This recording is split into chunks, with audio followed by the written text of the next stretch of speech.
Welcome, man. Welcome back to the channel. Thanks for watching, everybody. Listen, real quick, I want to talk about air conditioning. I want to talk about one of the things that can make AC repair successful. One of the known piece of equipment that can help in diagnosing AC. And what I'm talking about is this, man. This is a secret weapon. Y'all see that? Y'all see that? The glare might be killing it, but that is, ladies and gentlemen, is AC dye. In order for your AC repairs to be successful, you have to, first of all, if you're dealing with leaks, if you go through the normal procedure, if you check your pressures, it's low, and you are sure that the plumbing side of your AC system is what's failure, is what at fault, as in low on Freon.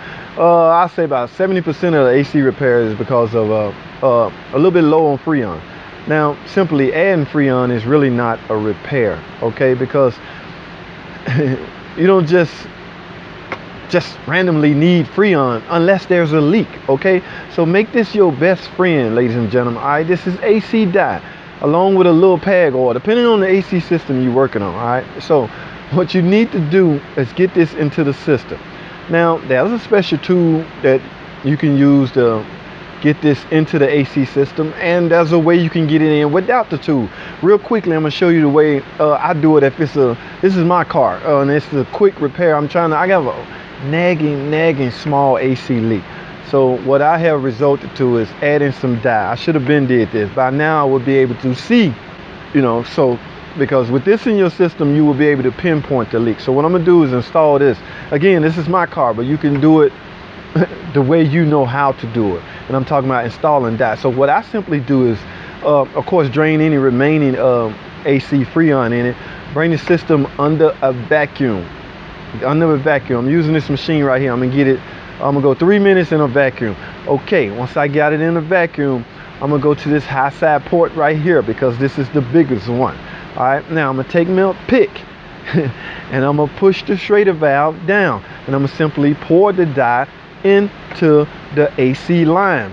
The vacuum from that line will essentially just suck in all the liquid, meaning this dye, and any oil you may want to add. Again, this is my personal car. You don't have to do this way.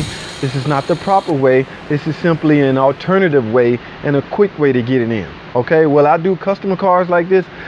It all depends. I'm not going to say and lie and say no, because if I don't have the tool to get it in, the goal is to get it into the system. What way you accomplish that is on you, as long as you get it into the system. This is a quick and easy way to get it in. All right, I don't want this video to be long, but dye should be your friend. This is a secret weapon to make sure you have a successful AC repair. All right, especially if you're dealing with leaks. Well, basically only if you're dealing with leaks, because this will help you find the leaks. This will help you locate the leak. Once this is in, what I do with customers, I simply say, especially if you look around, do your normal visual inspection. It's pretty much a couple of parts that could be leaking that you can't tell because you can't visually see. One being the evaporator coil. It's tucked away inside the housing, inside the dashboard. Okay, that's hard to see. Everything else you pretty much can visually see outside the car.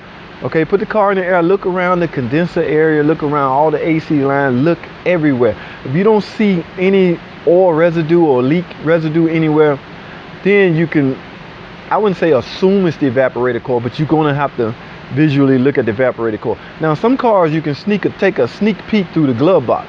So try that if that's an option. But for the most part, I want you to make AC dye your best friend, man. It's getting hot outside. People want their AC working and they want it to last. The only way an AC system won't last is nagging leaks, okay? So let me end this video, man. Again, secret weapon, AC dye, all right? And this is the 134 system. The newer AC Freon, Chrysler tells us it has dye built into it, so you don't have to add external dye to the system, all right? So they use a whole different monster of a machine, all right? Everything is pretty much automated, so I'm not talking about that. I'm talking about the 134 AC system. All right, that's all I have, man. This video is too long. Your friend, AC friend. This stuff will help. This is Mopar, but you can get any kind of dye. It don't have to be Mopar, people. Just long as you get dye in the system. And again, don't tell nobody, but whatever way you find to get it into the system, that's just on you, man. That's your little secret, okay? It don't have to be a $500 dye injector tube, okay? I'm just saying, I'm just keeping it real. This your boy, man, JT. Thanks for watching. Comment and subscribe. And I'll see y'all on the next video.